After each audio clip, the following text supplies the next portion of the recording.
Now understand this. I'm not talking about one person. What I just told you, it applies to 7. Not 1, not 2, 7. And here's the part people miss when someone says all lies will be exposed. That doesn't sound like comedy anymore. It sounds like a countdown. For years, Katt Williams was brushed off as a loud, unpredictable comic who talked too freely. When he mentioned Michael Jackson or R. Kelly, critics said he was attacking his own. They said he crossed lines. But Katt framed it differently. He said the line wasn't race. It was good versus evil. And people laughed until January 2024. That's when he sat down on Club Shay Shay with Shannon Sharpe. Interview. The tone shifted overnight. The jokes didn't feel like punchlines anymore. They felt like foreshadowing. Because suddenly, while he was talking about influence, deception, and buried truths, real-world headlines were starting to move. And that's where it gets messy. Katt hinted that when serious revelations about Diddy surfaced, it wouldn't stop at one name.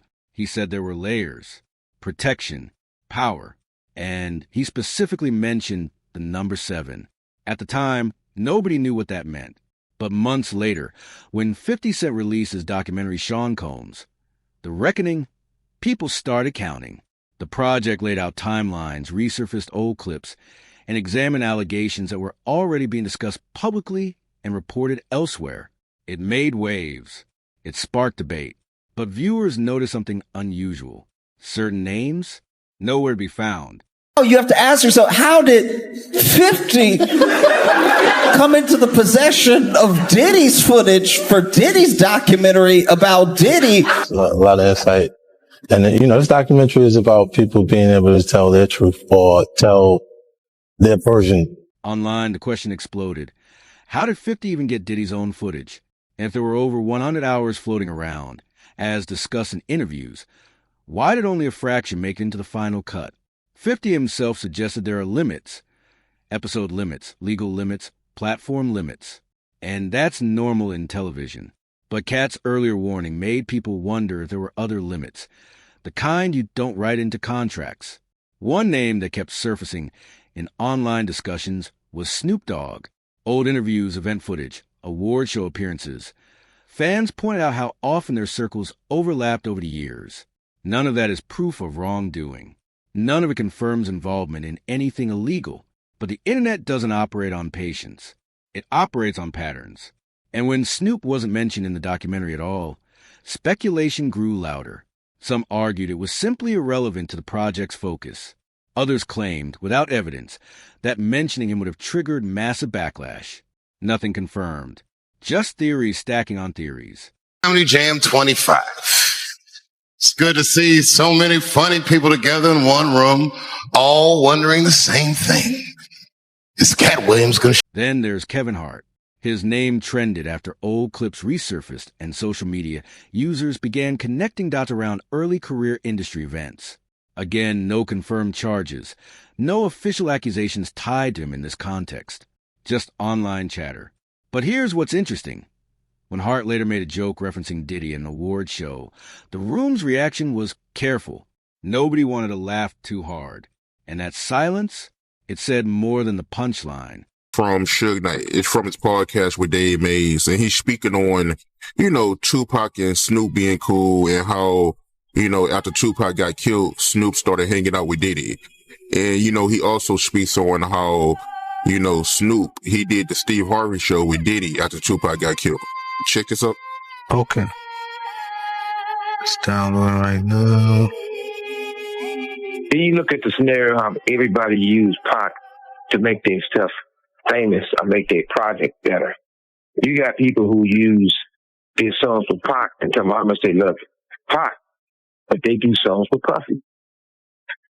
You got Steve Harvey over there, this motherfucker telling, well, Pac, according to everybody else, he brings Snoop and Puffy on there and say, these are dudes who's running this in the East Coast, West Coast.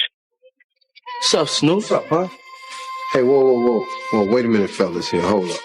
I know all about this East Coast, West Coast rivalry thing here, but we in Chicago now. This rivalry stuff, we gotta stop it, man. We stop that, we stop a lot of this violence. Yo, Steve, check this, man. All that East Coast, West Coast stuff is a bunch of media hype. It's been my dog from day one, you know what I'm saying? It's all good between me and him. That's my peoples. For real, that's what we came in for. We came in and light it up and ride it up. We make music. Now, Pac, if you love Pac so much, how you with the mother place, they got something to do with the first get down that happened to Pac in New York, then the second one. What you think about Suge comments? And I never asked you this before, but did you have an issue with Snoop hanging out with Diddy after Tupac got killed? I always felt that was wrong. I'm gonna just keep it real. I'm talking about from that, like now, okay. You know what I mean? I'm 46, Snoop probably early 50s. If he figured out now, he might go by the opinion like, okay, Puffy had nothing to do with Pop. You know, we're grown now. If he want to be his friend, no problem. But back then, that was just awkward. You know what I mean? And the reason why it was awkward to me that I never even like it because you knew how Pop felt about this. Another quiet name in the background, Maze. His history with Bad Boy Records is documented. Contract disputes, public tension, then distance. When allegations around Diddy escalated, some expected Maze to speak out. He didn't. And sometimes silence is just silence. But in an industry where everyone usually has something to say, that silence felt amplified. He's lying! He's lying! He didn't even buy it yet! Then things got more delicate. Meek Mill found himself trending after an audio clip circulated online. He denied wrongdoing. No formal charges tied to the rumors being discussed. Still, social media ran with it. Commentators debated whether including him in the documentary would have risked legal consequences. And that's the key word, risk, not guilt, not proof, risk. Awards went off without a hitch last night. A sense of that there. No, inside everything was fine. Outside everything was fine. And Kevin Hart decided that he was going to make jokes about, well, I mean, he's the host, right? So you have to sort of roast a little bit about someone who's in the audience because, well, this person is in a prison, actually right now sitting in a courtroom, and that's Diddy. Yes, he didn't say his name, but it was very clear to everyone who he was talking about here. Watch the reactions in the Diddy was a big part of this culture. You know, right. His after parties, you know, were a part of the BET experience. So, you know, life comes at you fast, but, you know, Kevin had to address the elephant in the room. By the way, we should say the Diddy after parties that happened after award shows, that's not what the trial is about. Those weren't freak-offs. The trial is something separate, but still nobody wanted to be seen as laughing. The most sensitive names brought into online speculation were Justin Bieber and Usher, both of whom had early professional connections with Diddy. Old footage resurfaced. Interviews were re-examined. Emotional moments were reinterpreted. But here's what must be clear. Resurfaced clips and internet theories are not evidence of crimes. They are interpretations. And sometimes hindsight makes ordinary footage look darker than it was. Still, people asked why the documentary avoided that entire lane altogether. Kevin Hart. I don't know, man. Oh, okay. You know, the internet is going wild on him, saying that he was a curator and a narrator of one of the Diddy parties and got caught on tape. You didn't hear that? Wow. I didn't hear that one. That must be one of your favorite. That must be one of your favorite comedians, then. Cause you ain't hear that? That was cool. Huh? I didn't hear it. Get out of here. It was cool, but I didn't hear that one. Must have missed it, man. I think I caught most of them. I think he almost fell in the tub with one of the girls. Diddy had some girls in the tub, a tub of baby oil or something like that, and he almost fell in the tub. It was crazy. You know, he would be one of the celebrities that I definitely wouldn't think would be involved in anything illegal. For sure. But you got to realize this, man. People who get caught up in certain those things like that, those parties and things like that, is that they don't go there looking for that stuff. You got to understand they get caught up in the moment with the alcohol, the drugs, and then certain bottles that are laced with certain things. that take you away from your normal self. And you end up probably doing something that you probably never do again in your life. You never get caught up in those things ever before. There are a lot of celebrities that go to these parties like this. And they not only Diddy parties. I went to a party before and You Can't Handle the Truth and King Kong Ain't Got Nothing on Me was at one of those parties. I was bodyguarding one of the girls. So what I'm saying is that it's rampant, and this was years ago. This was over 20 years ago. It's rampant in the music industry. It's rampant in Hollywood, film, pictures, and anything. Can I tell you a story, Killer? I don't think I ever told you this story. This is what Puff taught me. One time I walked in when I was fresh off the streets. I got signed to Bad Boy. I had these fresh Air Nikes on, and then had on Air Nikes too, brand new.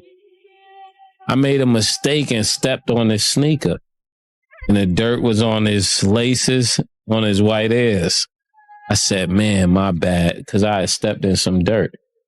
You know, the nigga came back, put his feet in the dirt, and stepped all over my sneakers. I said, yo, what are you doing? He said, my bad. I said, yo.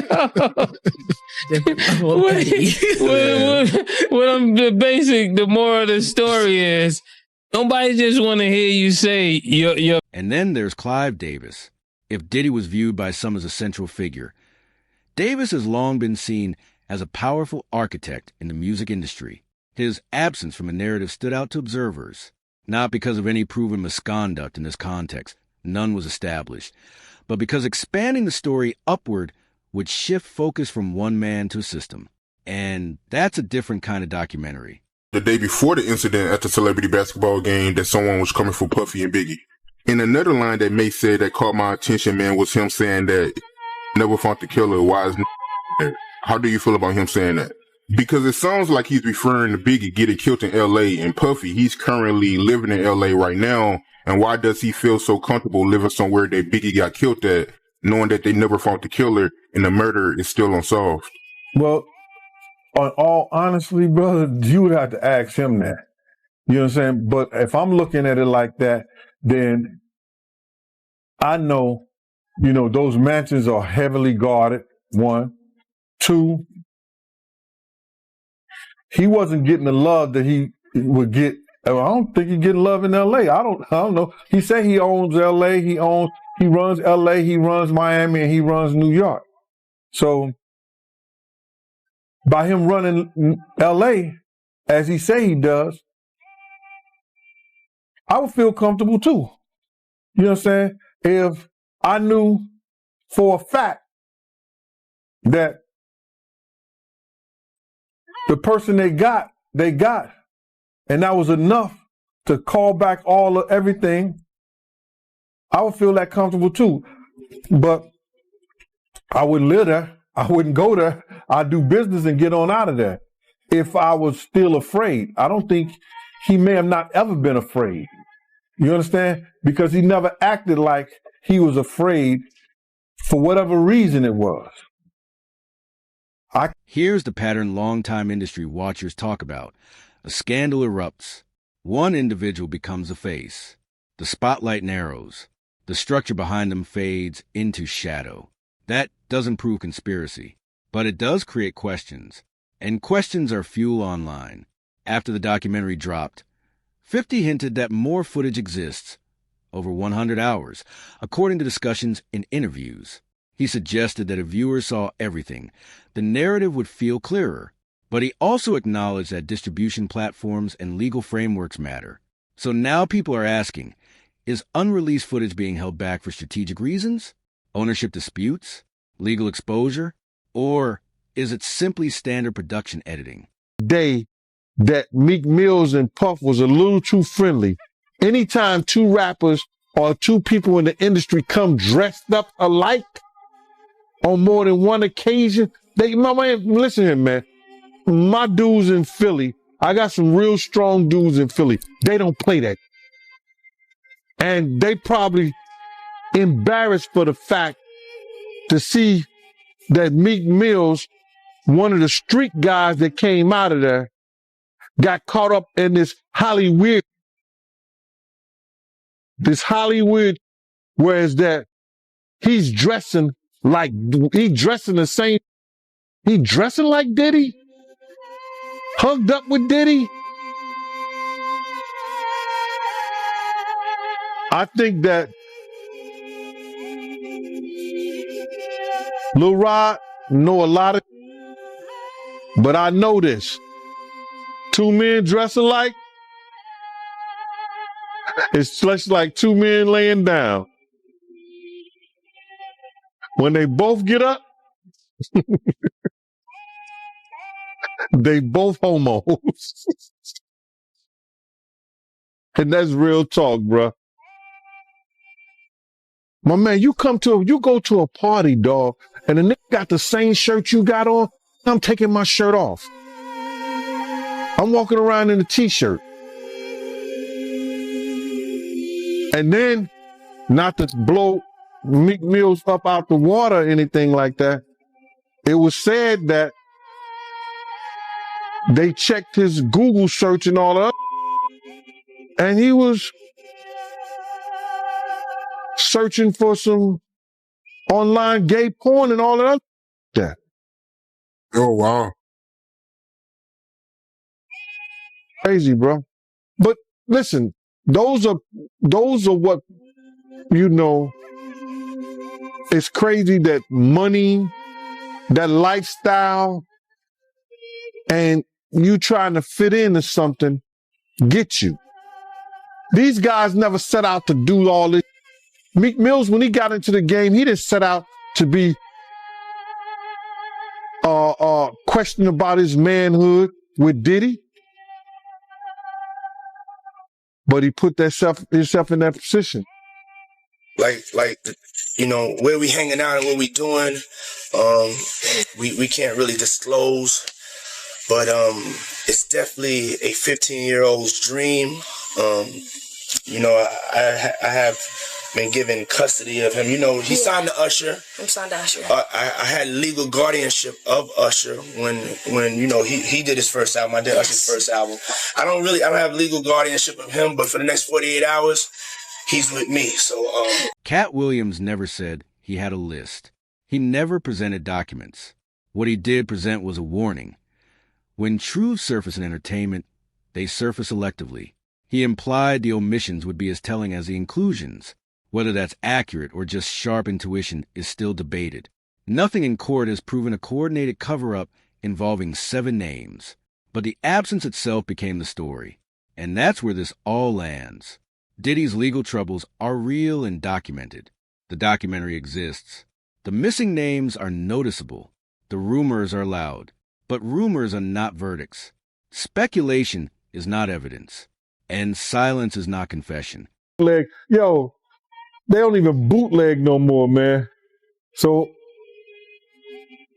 it's going to be hard to figure it out if it does exist. Do you believe the guy in the tape is white? If he's bigger than Diddy and he's not none of the names that I said, probably so. But then they say he was young too. Yeah, they say he was young. Let me get his name right. I hope it ain't the Bieber. I hope it's not the Bieber. That's a good one. It might be him. But if they saying that the guy is young and he's an A-lister, I can't think of that many black people, man. Right. Not at all. And somebody that's more powerful, more of a celebrity than Diddy. You understand what I'm saying? If they were saying somebody that was more celebrity than Diddy, he was an A-lister, he was younger. You know what I'm saying? And if he's not black, it would have to be the Bieber. That's his name, Bieber? They said I got that wrong too. Justin Bieber, allegedly. I don't know, bro. Right. But when you heard the news that Diddy, he had a tape with another man, did that catch you by surprise or no? Well, all this is by surprise to me. A lot of this is by surprise to me, to be totally honest, man. Because I knew Puff, I knew Puff Daddy, I knew Diddy before he was Love and Brother Love and back to Diddy. So, no, but the diddler, he's the diddler now. A lot of it's surprising, but it's not unheard of. Because you hear of all kinds of and whether it registered with you or you internalize it or something like that, that's a whole nother story. But a lot of this stuff is crazy. But this is the world that we live in now. Now understand this. I'm not talking about one person. What I just told you, it applies to 7. Not 1, not 2, 7. And here's the part people miss when someone says all lies will be exposed. That doesn't sound like comedy anymore. It sounds like a countdown. For years, Katt Williams was brushed off as a loud, unpredictable comic who talked too freely. When he mentioned Michael Jackson or R. Kelly, critics said he was attacking his own. They said he crossed lines. But Katt framed it differently. He said the line wasn't race. It was good versus evil. And people laughed. Until January 2024. That's when he sat down on Club Shay Shay with Shannon Sharpe. Interview. The tone shifted overnight. The jokes didn't feel like punchlines anymore. They felt like foreshadowing. Because suddenly, while he was talking about influence, deception, and buried truths, real-world headlines were starting to move. And that's where it gets messy. Katt hinted that when serious revelations about Diddy surfaced, it wouldn't stop at one name. He said there were layers, protection, power, and he specifically mentioned the number 7.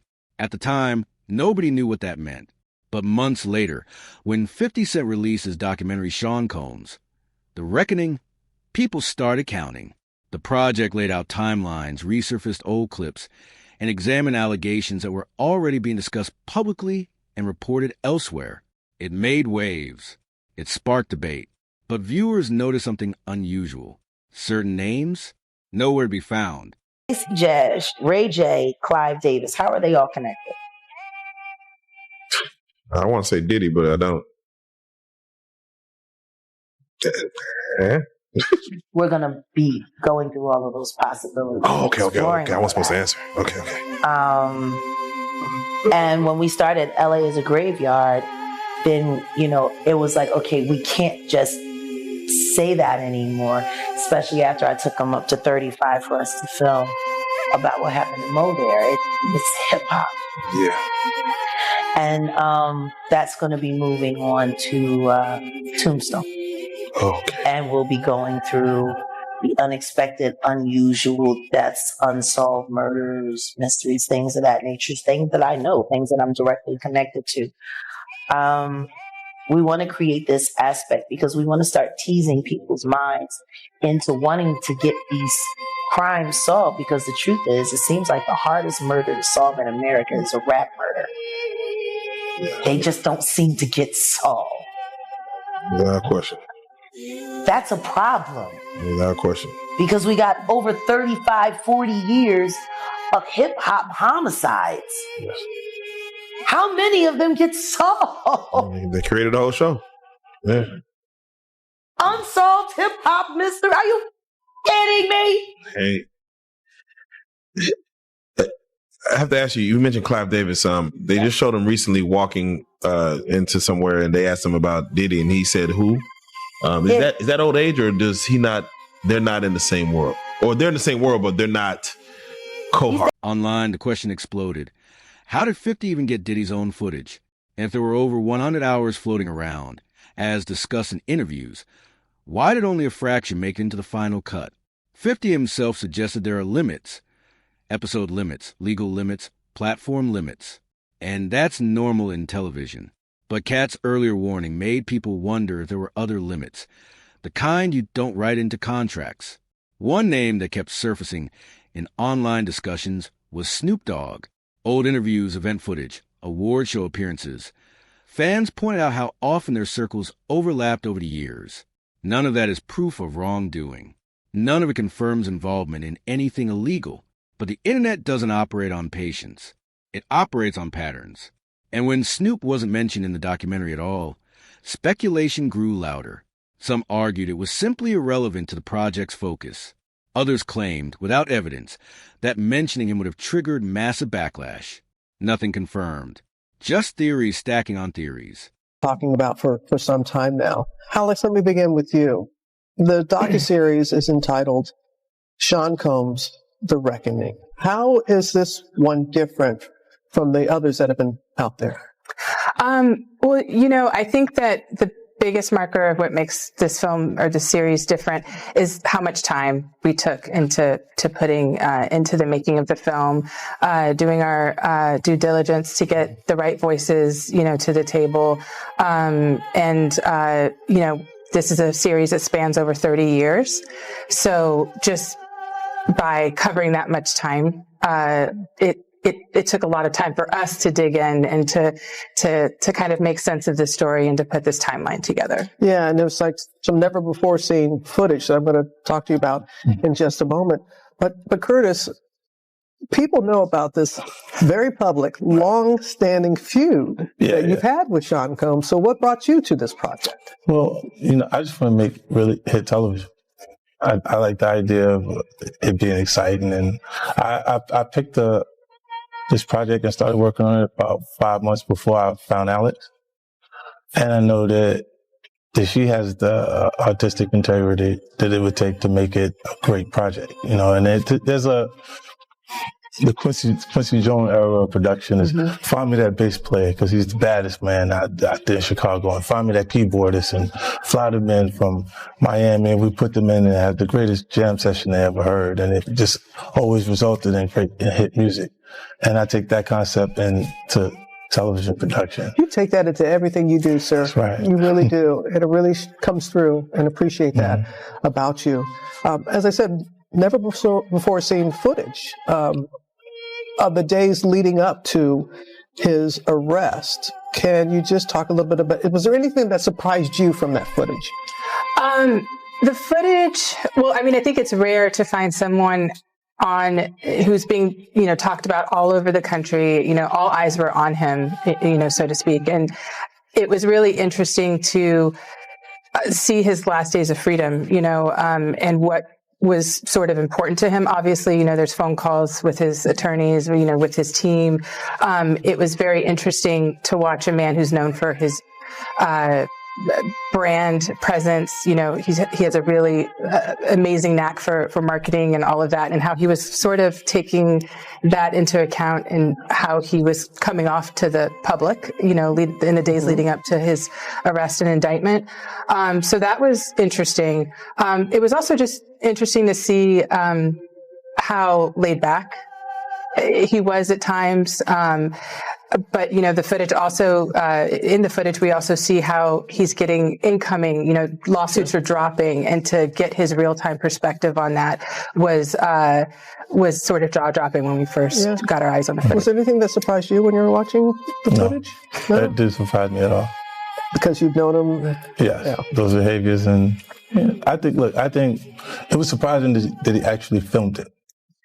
Yeah, and I want to ask about that, because how did you go about getting the footage? And do you know the intent of the videographer, why he or this person took the footage? She's a journalist, right? Yeah.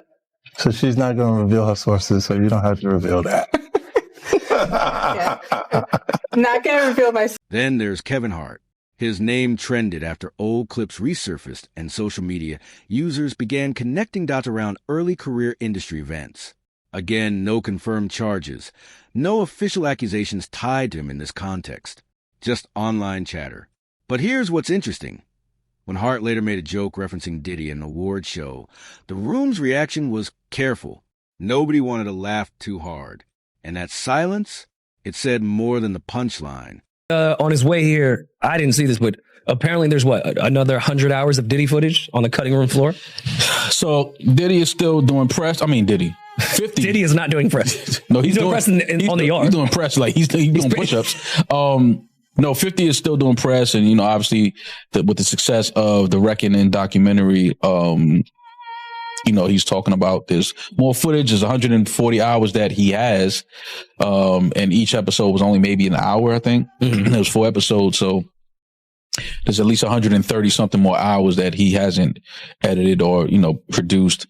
And he's saying that he may put it out on YouTube just to put it out there. Like on his 50 Cent Devo page? I don't know if it'll be on his page, but he just said, he doesn't know if he's going to release it with Netflix or through Netflix. He might just, put it out on YouTube or wherever, some other platform. But the one thing that he said that was interesting is, he said, because you see people out here trying to, say, oh, the documentary can paint a narrative, this and the third. And his words were, if you see the rest of this footage, there will be no more, kind of like, oh, you can paint this narrative. It's pretty clear cut. The things that are being said in the documentary, the things that he still can't believe Puff, because he says that a lot. Like he can't believe Puff actually recorded all of this. Yeah. But I mean, so why does 50 not put that, if it's that damning and that crazy, why not put it in the doc? I don't know why. I don't know why he didn't put it in the doc. Maybe, the stories, maybe he had more people that he would need to interview and have sit down for the documentary to kind of go through those stories that are in there. It could be a number of reasons, but the fact that he has over 100 hours of footage of, personal footage and things like that leading up to the case, because the story is Puff felt like he was going to win the case. Yeah. And that this was going to be footage for his documentary that he would have released. The redemption. After the trial was done and things like that. So, the amount of things that he probably was recording, just going off of the fact that he felt like they were going to win the case. Yeah. And this is my footage and these guys aren't going to put it out. Yeah. Like all the crazy shit we're going to take out. Right. But I mean, even I did see who I think was the director of what Diddy was trying to do had mentioned that he was on vacation or was out of town and had someone fill in for him. And that's the only footage that made it to the doc because that guy sold it. So maybe that director didn't pay the person to fill in, so he owned the footage and was able to give it away. But maybe all this other footage, 50 doesn't have permission to put out. Like, okay, he could have it, but the director's like, no, this is my footage. Like, you got the other, because I had my man's fill in for me for 3 days, and he has that footage now. Right. So maybe that could be it. But I mean, I don't know. I feel like 50 is so petty that if it was that crazy, he would have just put in the doc. But who knows? I don't even want to speculate what is on the 100 hours. Yeah. After Lil Rod telling me what was going on, I don't know if I want to see it visually. I mean, and for 50 to say the footage that's on there is it leaves no more room for